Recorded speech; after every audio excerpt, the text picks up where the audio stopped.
okay ka lang ba mag-stress ka? Hindi, sobrang pressure. Kang mag-aalaban yun. Samahan kita, ayusin natin ito.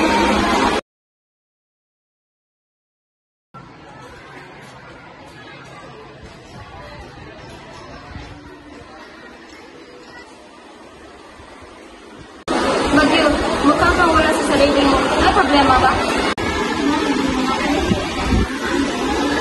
Hindi pa kanto sa akin na pinto.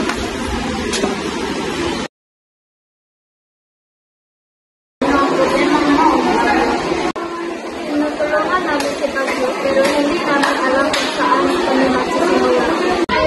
Okay lang yan. Tutulungan kita. Pagagawa natin ito ng paulit-ulit.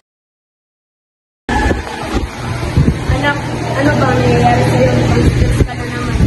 Oo nga kaya. Magkakaroon ko. Alam mo na. Pa, nahihirapan na po ako sa school at sobrang dami na gawain. Usapan natin ito. Paano natin ito malalampasan? Anak, huwag kang mag-alala. Pupuntahan ka namin. Sanchez, paano mo nagagawa ang mataas na markaan at sobrang gusto? Ano, kailangan nila ng tamang pagdesisyon at pagpaplano. May mga techniques ako na sabihin mo kami sa iyo.